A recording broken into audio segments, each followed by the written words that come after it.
कहने को तो बरेली दशकों से बीजेपी का गढ़ रहा है और संघ से जुड़ा कोई भी नेता हो उसने, और जिसको टिकट मिला उसने अच्छा करिश्मा करा। और पिछली बार अगर देखेंगे कि 8 बार से सांसद संतोष कुमार गंगवार ने भी जो है यहाँ पर बरेली सीट जो 25 लोकसभा है वहां से लाखों के मतों में, लाखों वोटों से जीत के हार जीत का फैसला होता चला आया। लेकिन इस बार प्रधानमंत्री का रोड शो हो और योगी आदित्यनाथ की सभाएं भी वो करिश्मा नहीं कर पाई कि बरेली में लाखों से जीत हार होती। इस बार बरेली में जो जीत हार है का आंकड़ा है वो हजारों में है। अब देखना ये होगा कि कहां पर ये चूक हो गई है और बीजेपी की जमीन क्या खिसकती भी नजर आती है। अब आने वाले विधानसभा चुनाव जो कि 2027 में होंगे उसमें बीजेपी को जरूरत से ज्यादा काम करना होगा अगर उन्हें बरेली की जो है अपनी सीटें बचाना है। क्योंकि अखिलेश यादव की बात करें तो एक बार तो अखिलेश यादव ने एक जादुई आंकड़ा कह लिए 37 सीटें लाकर बीजेपी को एक बहुत बड़ा झटका दिया है। अब देखना यह है कि बीजेपी अपनी जमीन वापसी के लिए और जैसे कि हार जीत रही है उसकी लाखों वोटों की, वो बरेली में कितनी कामयाब कायम रख पाएगी।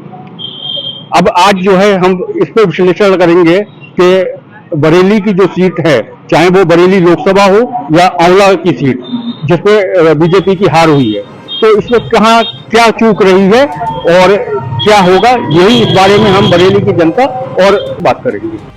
लोकसभा चुनाव अब खत्म हो चुका है, देश को प्रधानमंत्री मिल चुका है, जिसके बाद अब हर राजनीतिक दल हारे हुए सीटों पर समीक्षा कर रही है कि आखिर कहां चूक हो गई।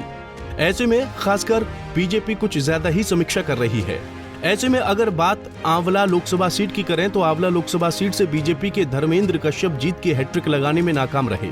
मोदी लहर पर सवार होकर साल 2014 में 1,38,000 और साल 2019 में 1,13,000 वोटों से जीत दर्ज करने वाले धर्मेंद्र कश्यप को इस बार मतदाताओं की नाराजगी झेलनी पड़ी।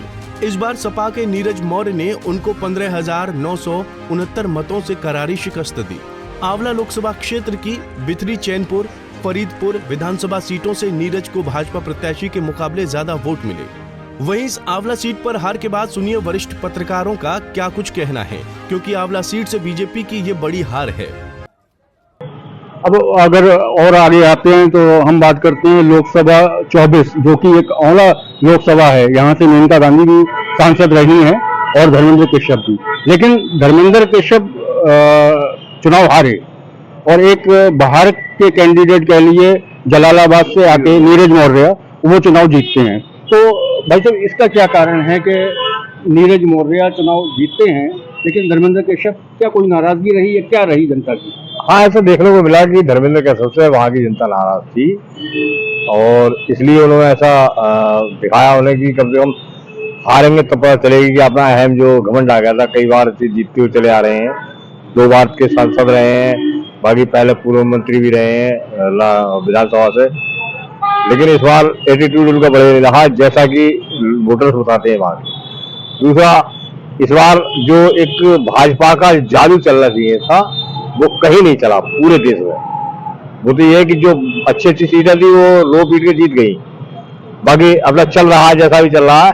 तो एक तो ये कारण, दूसरा वहां एक प्रत्याशी आया मौर्य, तो जो मौर्य उसने भी अपना साझा करे। दूसरा, तीसरी चीज है वहां ठाकुर नाराज था इनसे। अब बात करें तो गठबंधन का कैंडिडेट जो थे नीरज मौर्य वो आंवला से जीते, तो आप उनकी जीत को कैसे देखते हैं कि एक बाहर के कैंडिडेट मानना जाएगा कि जलालाबाद से आकर चुनाव लड़ते हैं और चुनाव जीत कर जाते हैं? ऐसा है कि आंवला क्षेत्र मौर्य बहुल क्षेत्र है और रहा वहाँ हमारे धर्मेंद्र कश्यप जी को कुछ थोड़ा सा उन्होंने जो भी स्टेटमेंट दिए उसमें ब्राह्मण और ठाकुर जाति के लोग जो है वो उनसे नाराज हो गए और वो एक्चुअल में उन्हें कुछ थोड़ा सा घमंड कहिए या थोड़ा सा जो है वो उनका एटीट्यूड जो था वो चेंज हो गया था। इस कारण लोगों ने उनमें काफी नाराजगी थी। महंगाई का मुद्दा या संविधान का मुद्दा, महंगाई का मुद्दा तो कोई ऐसा मुद्दा नहीं था, लेकिन दूसरा ये कि पीडीए जो उन लोगों ने एक अपना टारगेट बनाया हुआ है पीडीए, तो उसके कारण दूसरा मुस्लिम ने एक छत्र होकर के एक साथ मतलब मैक्सिमम वोटिंग की है। जबकि बता दें कि आंवला लोकसभा क्षेत्र में फरीदपुर, बिथरी चैनपुर, आंवला, शेखुपुर और दातागंज विधानसभा क्षेत्र आते हैं। साल 2022 के विधानसभा चुनाव में आंवला, बिथरी, चैनपुर, फरीदपुर और दातागंज सीटों पर भाजपा ने जबकि शेखुपुर से सपा ने जीत दर्ज की थी। इस चुनाव में सपा के नीरज को सबसे बड़ी 40,000 से ज्यादा वोटों की लीड शेखपुर विधानसभा क्षेत्र से मिली थी। भाजपा के धर्मेंद्र कश्यप के मुकाबले सपा के नीरज मौर्य को बिथरी चैनपुर से 3,012 और फरीदपुर से 10,501 वोट ज्यादा मिले हैं। वहीं सपा के मुकाबले भाजपा को आंवला विधानसभा क्षेत्र में 8,012 और दातागंज में 18,125 वोट ज्यादा मिले। वर्ष 2019 के आंकड़े, धर्मेंद्र कश्यप भाजपा से जीते, मत मिला 5,37,675। वहीं रुचिवीरा हारी सपा बसपा के गठबंधन से, वोट मिला 4,23,932। जीत का अंतर रहा 1,13,743 मत। वर्ष साल 2014 के आंकड़े, भाजपा से महेंद्र कश्यप जीते और वोट मिला 4,09,907। वहीं सपा से कुंवर सर्वराज सिंह लड़े और हारे, वोट मिला था 2,71,478। जीत का अंतर रहा 1,38,429 मत।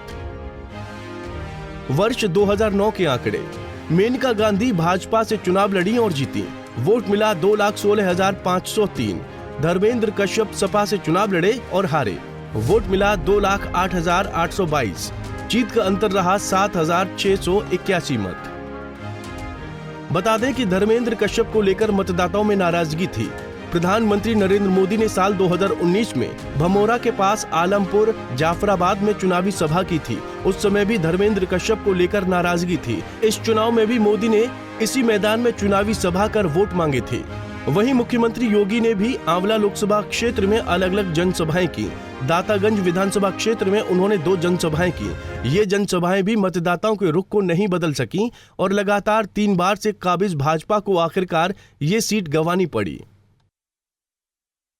तो बरेली लोकसभा सीट पर चाहे वो बरेली शहर की लोकसभा सीट लोकसभा 25 हो या लोकसभा 24 आंवला सीट, हमने दोनों पे जो है एक राय मालूम करी, एक अध्ययन किया, जिसमें हमारे लोगों ने जो है आपके सामने ये सब बातें रखी कि जीत के बीजेपी जीती तो क्या कारण रहे और बीजेपी आंवला से हारती है तो क्या कारण रहता है और गठबंधन जीता तो उसकी वजह क्या रही।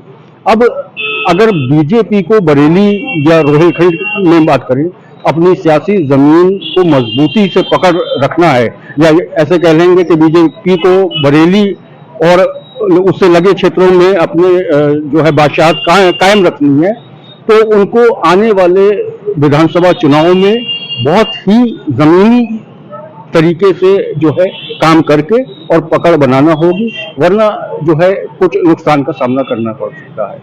पंजाब केसरी के लिए बरेली से मैं जावेद खान। हमसे जुड़े रहने के लिए हमारे YouTube चैनल को सब्सक्राइब करें और नई वीडियो की नोटिफिकेशन के लिए बेल आइकॉन को दबाएं।